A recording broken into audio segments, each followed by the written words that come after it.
Faire un mémoire, ça oblige à la rigueur, ça oblige à faire un travail de long terme, ça oblige à approfondir une question, ça oblige à s'organiser, ça permet aussi d'accéder à une certaine maturité intellectuelle et, j'allais dire, humaine.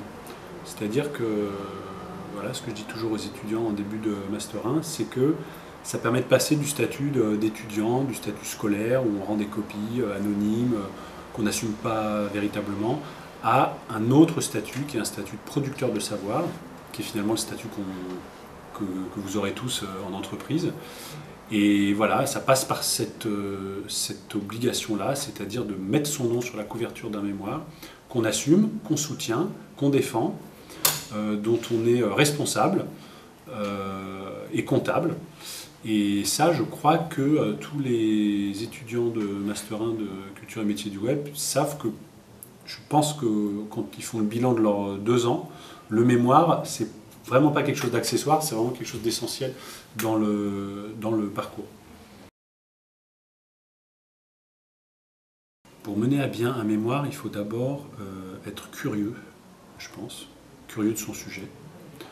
Il faut ensuite être sincère dans sa démarche, c'est-à-dire que voilà, il faut pas être dans une démarche scolaire, il ne faut pas chercher forcément à coller à ce qu'on croit être les attentes de l'enseignant. Il faut être dans sa logique. Donc curieux, sincère, et puis je dirais avoir du sang-froid. Parce qu'un mémoire de recherche, c'est d'abord se perdre, puis se retrouver. Et c'est ce que les étudiants ont peu l'habitude de faire au niveau de la licence, où ils font des exercices plus courts. Et donc avoir du sang-froid, parce qu'il va se passer des semaines, voire des mois, où on va faire de la bibliographie, on va faire de l'analyse de terrain, où on va cerner des questionnements sans véritablement savoir où on va. Et je dis toujours aux étudiants de M1, si vous n'êtes pas perdu à un moment, c'est mauvais signe. Si vous savez tout le temps exactement où vous allez, et si vous êtes capable de me dire en novembre quel sera votre plan et exactement ce que vous allez produire, ça veut dire que ce n'est pas la peine de faire une recherche. Ce n'est pas vraiment une recherche en réalité. Donc voilà, il faut être curieux, il faut être sincère, et en même temps, il faut être calme. Et tout ça, je crois que tout ça en entreprise, c'est aussi des choses qui sont importantes. C'est-à-dire qu'il faut être engagé par ce qu'on fait et par ce qu'on dit. Et pas le faire juste parce que son N+1 vous l'a demandé, quoi. Et si on est engagé dans ce qu'on fait, eh ben, on le fait mieux. Voilà. Donc je crois que ça fait appel à des qualités humaines, intellectuelles bien sûr, mais humaines, très fortes et très décisives pour la suite. Alors la méthode pour le mémoire, c'est, on pourrait la résumer comme ça, c'est de mettre en place des séquences très précises.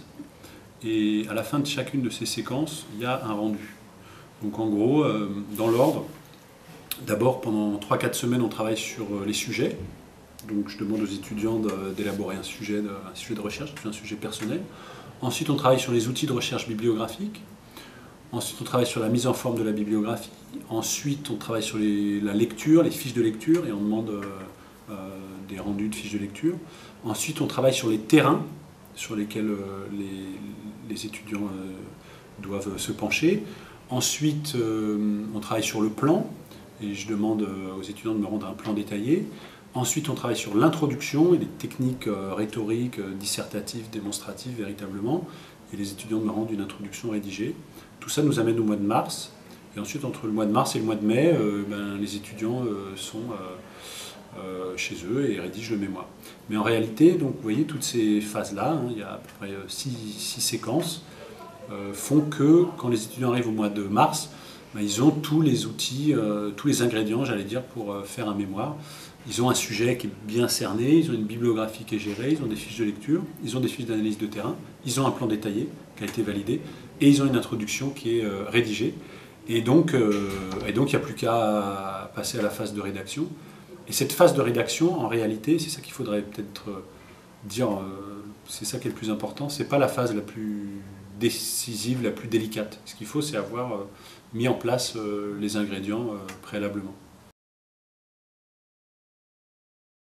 La soutenance du mémoire, c'est un moment qui est souvent appréhendé par les étudiants, mais il faut l'aborder exactement comme le mémoire lui-même.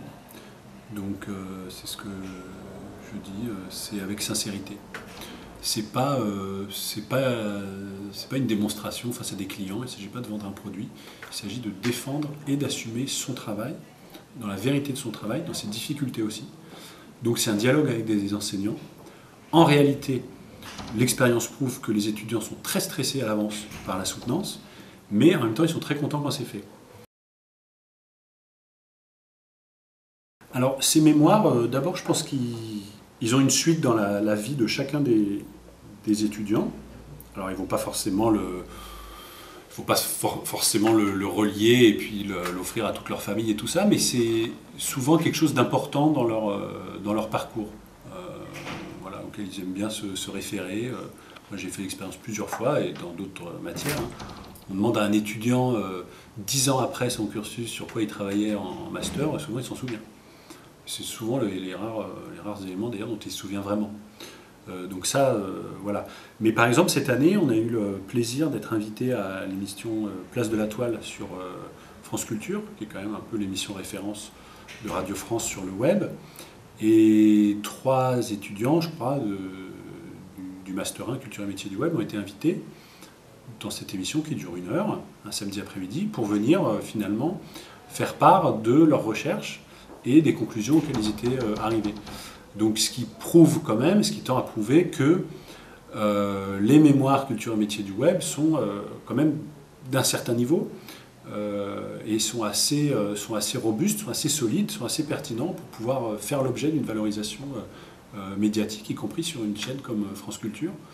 Donc voilà, ça peut être un débouché. Il y a d'autres projets de publication sous forme d'articles dans des revues. Certains étudiants décident de leur propre chef de mettre en ligne leur mémoire. Et donc, et c'est souvent assez bien fait et c'est assez visible, et donc des recruteurs qui vont googler ces anciens étudiants vont tomber immédiatement sur un mémoire qui fait 80 pages, 120 pages, qui est assez solide sur le plan formel. Ça donne tout de suite une image, une bonne image du candidat sur un poste, et ça change un peu de la page Facebook plus ou moins bien maîtrisée ou plus ou moins professionnelle.